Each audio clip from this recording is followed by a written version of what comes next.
السلام علیکم ناظرین، آج کا یہ قصہ ہمیں رلا دینے والا ہے۔ آپ سے گزارش ہے کہ اس قصے کو پورا سنیں۔ 28 سال قبل اگست 1995 کا واقعہ ہے۔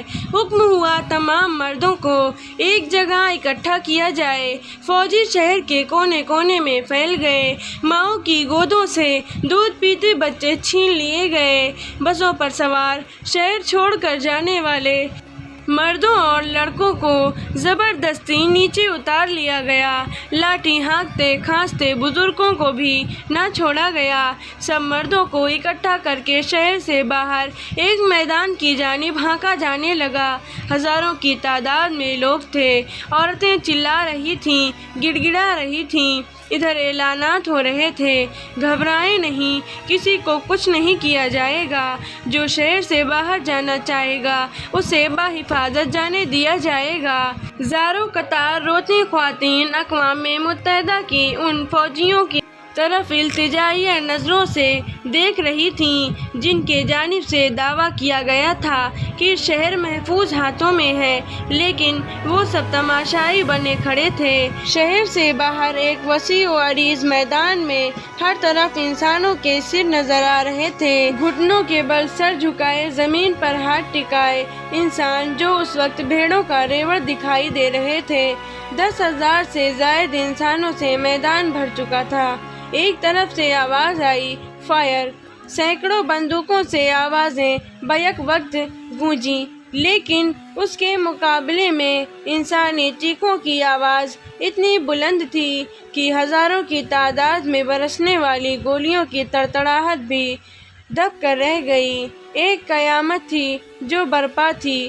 ماؤں کی گودیں اجڑ رہی تھیں، بیویاں آنکھوں کے سامنے اپنے سروں کے تاج تڑپتے دیکھ رہی تھیں، بیوہ ہو رہی تھیں، دہاڑے مار مار کر رو رہی تھیں۔ سینکڑوں ایکڑ پر محیط میدان میں خون، جسموں کے چیتھڑے اور نیم مردہ کراہتے انسانوں کے سوا کچھ نظر نہ آتا تھا۔ شیطان کا خونی رقص جاری تھا اور انسانیت دم توڑ رہی تھی۔ ان سسکتے وجودوں کا ایک ہی قصور تھا کہ یہ کلمہ گو مسلمان تھے۔ اس روز 80 سالہ بوڑھوں نے اپنی آنکھوں کے سامنے اپنے بیٹوں اور معصوم پوتوں کی لاشوں کو تڑپتے دیکھا۔ بے شمار ایسے تھے جن کی روح شدت غم سے ہی پرواز کر گئی۔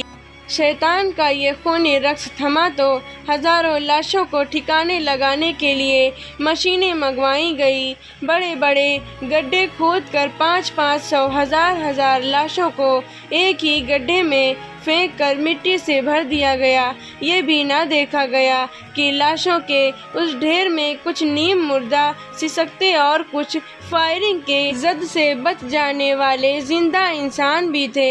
لاشیں اتنی تھیں کہ مشینیں کم پڑ گئیں۔ بے شمار لاشوں کو یوں ہی کھلا چھوڑ دیا گیا اور پھر رخ کیا گیا غم سے نڈھال ان مسلمان عورتوں کی جانب جو میدان کے چہار جانب ایک دوسرے کے قدموں سے لپٹی رو رہی تھیں۔ انسانیت کا وہ ننگا رقص شروع ہوا کہ درندے بھی دیکھ لیتے تو شرم سے پانی پانی ہو جاتے۔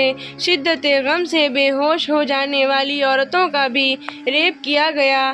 خون اور جنس کی بھوک مٹانے کے بعد بھی چین نہ آیا۔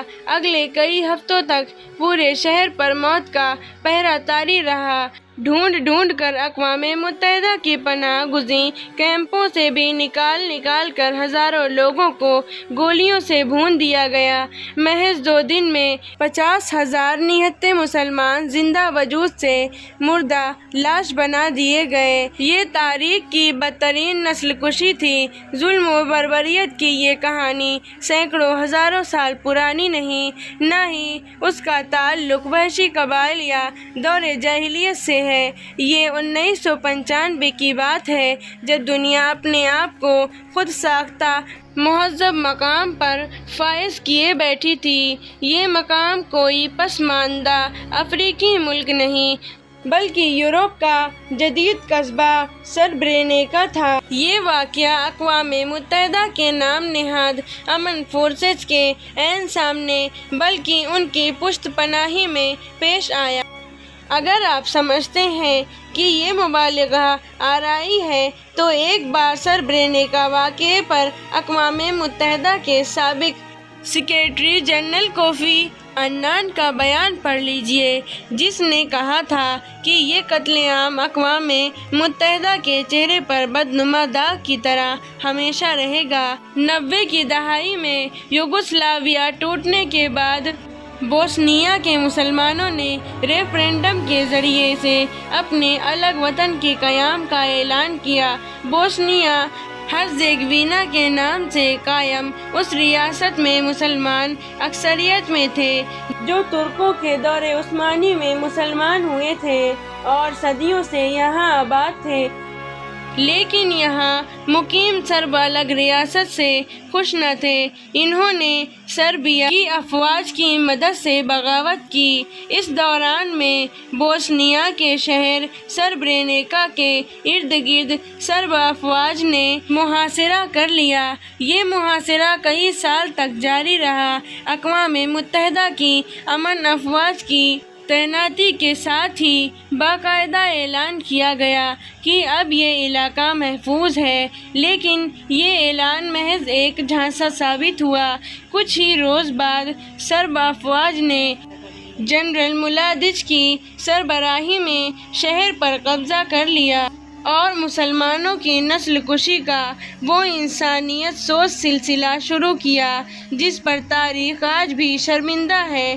اس دوران نیٹو افواج نے مجرمانہ خاموشی اختیار کیے رکھی، کیونکہ معاملہ مسلمانوں کا تھا۔ اگست 1995 سے اگست 2023 تک 28 سال گزر گئے۔ آج بھی مہذب دنیا اس داغ کو دھونے میں ناکام ہے۔ یہ انسانی تاریخ کا واحد واقعہ ہے جس میں مرنے والوں کی تدفین آج تک جاری ہے۔ آج بھی سربرینیکا کے گرد و نواح سے کسی نہ کسی انسان کی بوسیدہ ہڈیاں ملتی ہیں تو انہیں اہل علاقہ دفناتے نظر آتے ہیں۔ جگہ جگہ قطار در قطار کھڑے پتھر اس بات کی علامت ہیں کہ یہاں وہ لوگ دفن ہیں جن کی اور کوئی شناخت نہیں، ماں سوائے اس کے کہ وہ مسلمان تھے۔ گویا کہ بعد میں دنیا نے سرب افواج کی جانب سے بوسنیائی مسلمانوں کی اس نسل کشی میں اقوام متحدہ کی غفلت اور نیٹو کے مجرمانہ کردار کو تسلیم کر لیا۔ کیس بھی چلے، معافیاں بھی مانگی گئیں، مگر ہائے اس زود پشیماں کا پشیماں ہونا۔ اب تو یہ واقعہ آہستہ آہستہ یادوں سے بھی محو ہوتا جا رہا ہے۔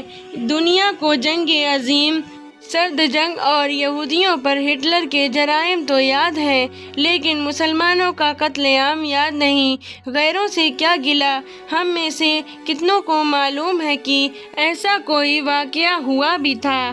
50,000 مردوں اور بچوں کا قتل اتنی آسانی سے بھلا دیا جائے، یہ وہ خون آلود تاریخ ہے جسے ہمیں بار بار دنیا کو دکھانا ہوگا۔ جس طرح 9/11 اور دیگر واقعات کو ایک گردان بنا کر رٹایا جاتا ہے، بعینہ ہمیں بھی